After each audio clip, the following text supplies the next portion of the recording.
The last episode we did was internal weapons, and it was so rich and so filled with information, and I got such riveting and fascinating answers from Sister Denise that we decided to take this up further and call this episode Internal Weapons Part 2. So thank you for joining us, and I do hope that you are taking notes, because this is such personal relevance to anyone who is on a spiritual journey. Sister Denise, thank you for staying with us for 2 episodes. This particular topic has such personal relevance for a woman or anyone on a spiritual path. I think most of us do not take the time and effort to do the internal work that's necessary to meet life head on. We leave ourselves at the mercy of our negative traits and at the mercy of life. And what you shared earlier in part 1 of this episode is that one should continually develop oneself and come up with new arsenal. I would like you to give us more practical examples of what somebody who's armed looks like on the inside. Well, one of the weapons is the bows and arrows. And your bow is symbolic. You know the rainbow with all the colors like this? So this is called the bow of Indra. And in the mythology, the bow of Indra could not be bent except by a great hero. And the great hero is the one who doesn't have ego. Your bow is, the ego. So you have to bend your ego. You have to have humility. That humility is an incredible weapon.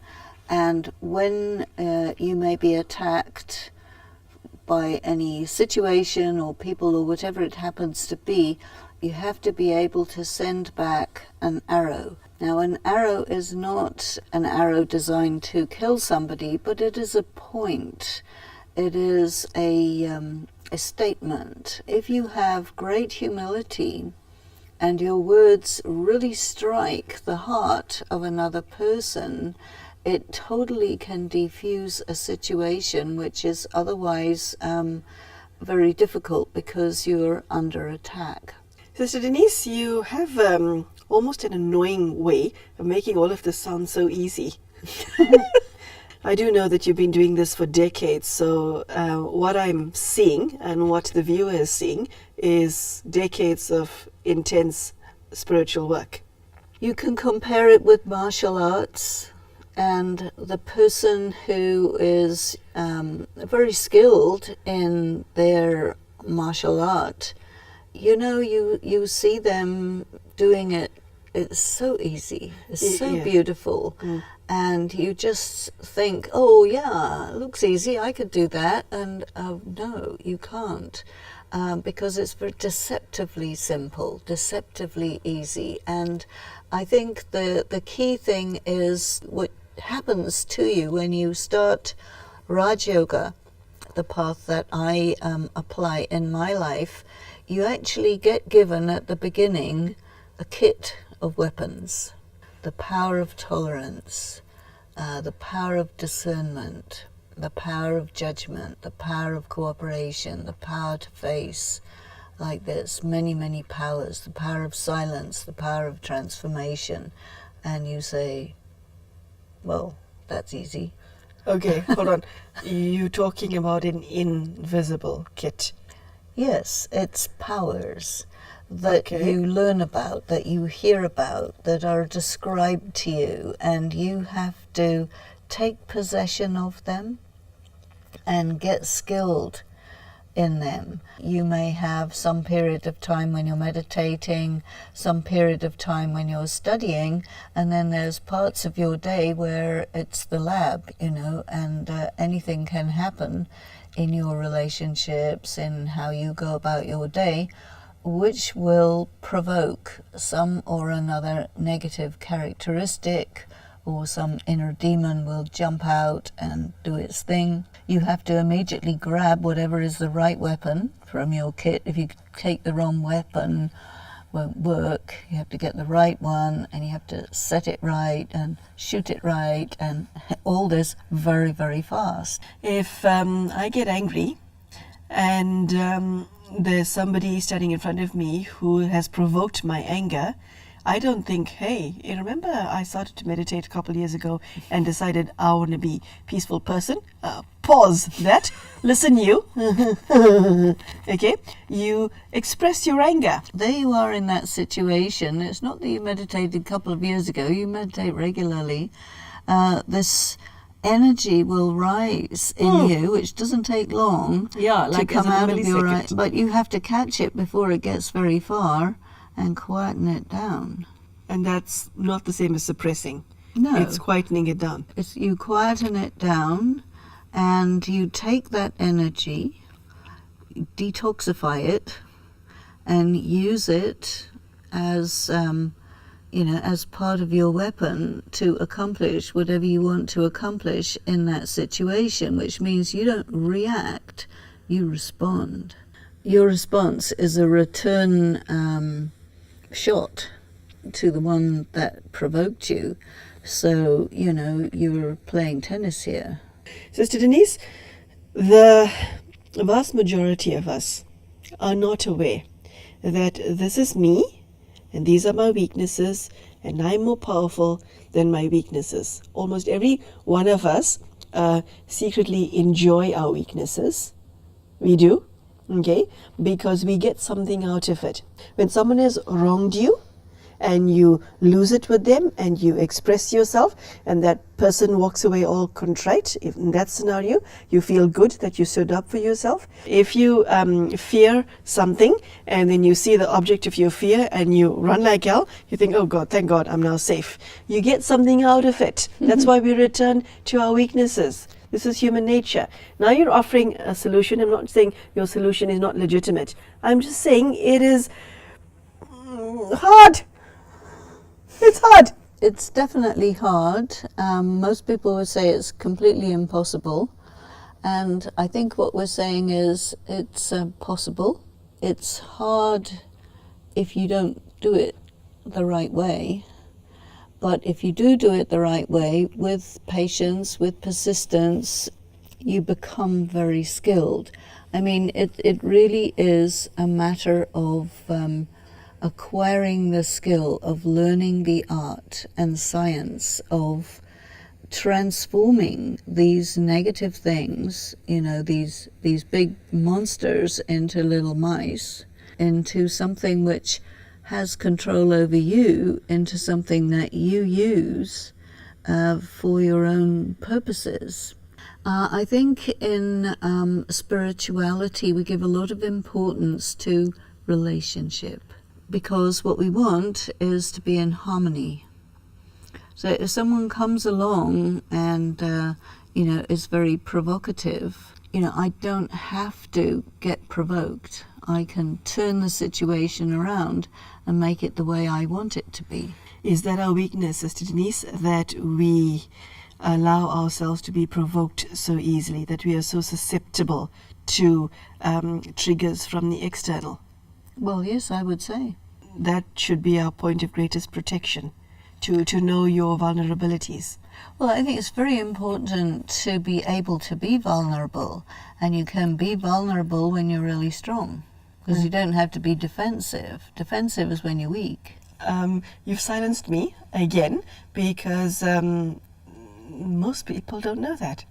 Well, let's look at ego, because ego is something that we're always talking about. Ego is the big problem, the big monster. In spirituality, we often say that basically all the vices come down to ego or false ego, false pride, where you operate in such a way that other people are harmed and you go into debt. You want to be in your power. Your negative characteristics, you don't actually have to call them negative characteristics. You can call them energies. And that energy, either it controls you or you control it. This is where I want to stop you, Sister Denise. We do not know where I end and my weakness begins. We think I am my weakness. I am my weakness, which sometimes we do not even consider as a weakness. I am angry is one and the same. I am angry. Part of who I am, my identity.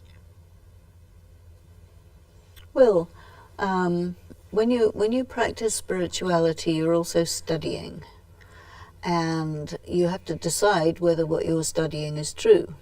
So, if you study that, my identity is I'm a pure, peaceful, powerful, loveful, blissful being of light, and the dark side of that is greed, anger, lust, attachment, ego, whatever, negative characteristics. Do you want to go along with this description of what you are? Because if you say, well, I'm a peaceful, disturbed soul, or I'm a arrogant, humble being, you've got something which is a disconnect here. So you say, you have to choose. I choose to be what I really am, and I choose not to be what I'm not, because the anger, the lust, the attachment, all the things that put the person into debt when you act on them, all the things that take away your self-honor and self-dignity, all the things that cause harm to everybody else and ultimately yourself. These things are your things that you want to neutralize, right? And you neutralize them by altering the way those energies are operating. And the way those energies are operating is on the, you can say, force of darkness. So you connect yourself with the force of light. You take those dark things and make them light. You can take anger and turn it into determination. See, when it's anger, you're out of control. When it's determination, you're the master, and you can direct that energy exactly where you want it to go, how far you want it to go, and it doesn't have to harm someone. The thing about when something is a demon is it controls you. A person who has an arsenal of internal weapons must be extremely well equipped. It's like carrying a whole lot of swords and knives with you internally all the time, with the intention of not harming yourself and not harming others. Isn't that a weird way to live? Well, there is this concept of spiritual warrior, and in the world we have people who develop themselves as warriors. You have the samurai, who is going to use his skill to cause the aggressive people to be removed and protect the people who need to be protected. And you have your military specialist, your Navy SEAL, something like this, who has to be very, very fit and very competent in the use of the latest, greatest weapons. And sometimes I will take a look at the weaponry that people use in the military, and you can, you have night vision sights, you can shoot accurately to 2 kilometers away. You have to have a whole variety of sort of offensive and defensive weapons that are applied in all kinds of different situations.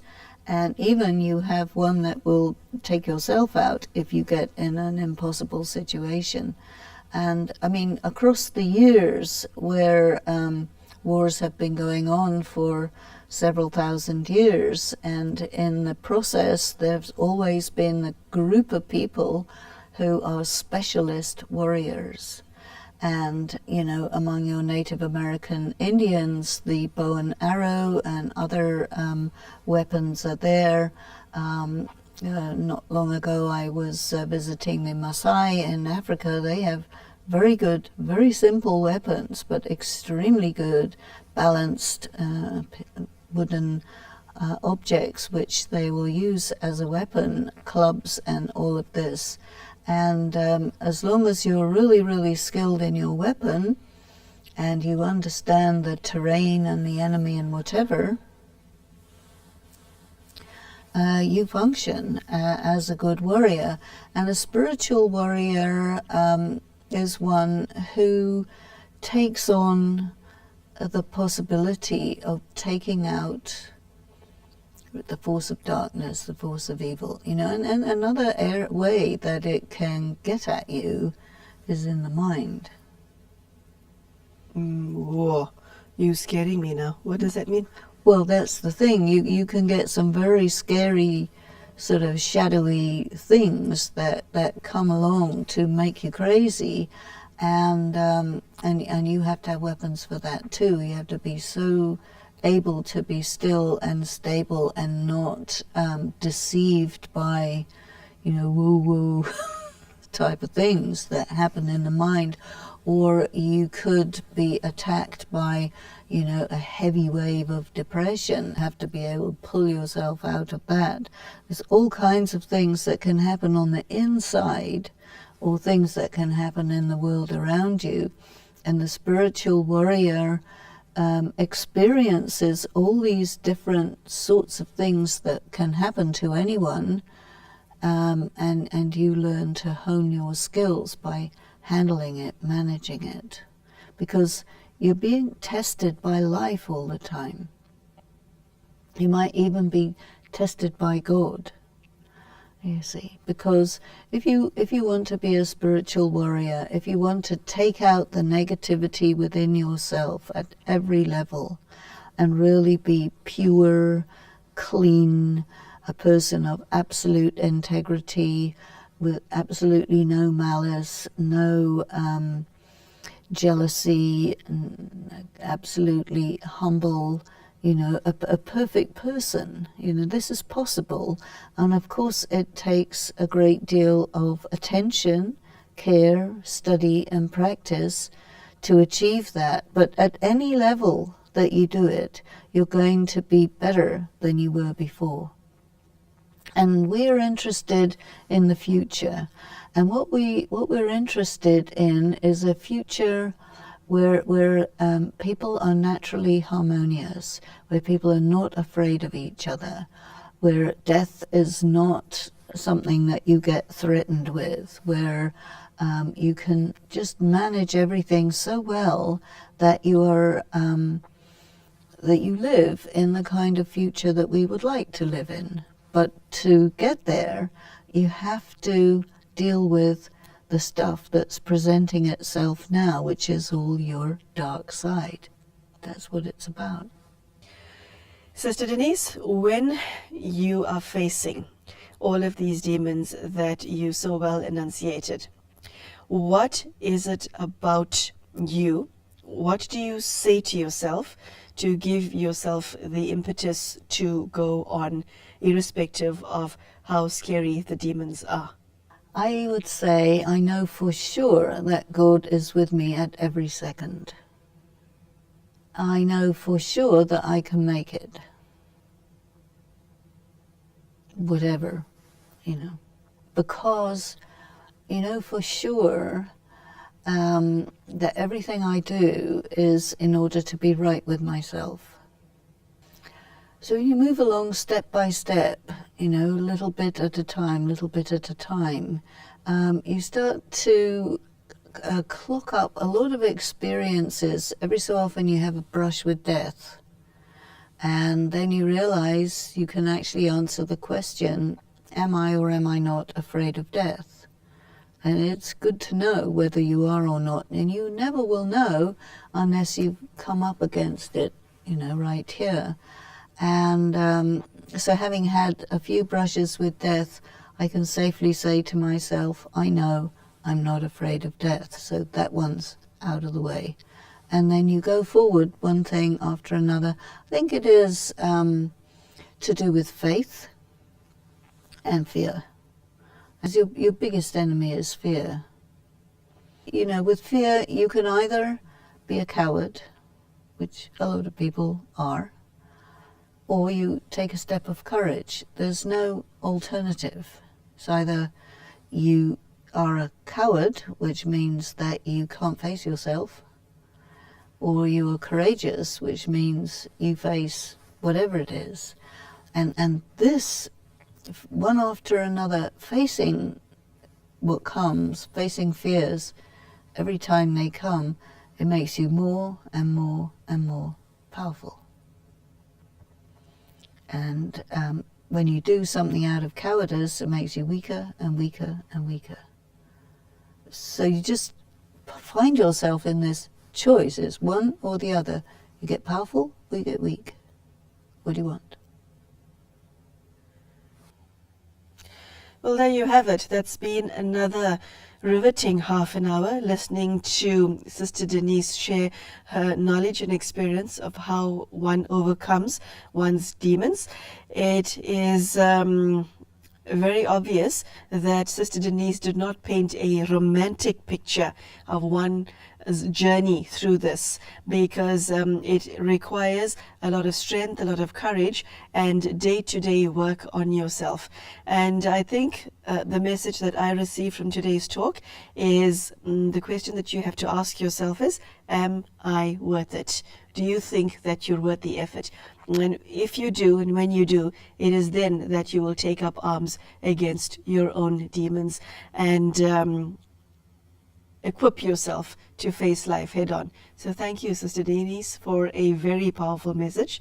And I do wish you everything of the best on your own spiritual journey. And I hope to see you equipped fully with your internal weapons. Take care and goodbye.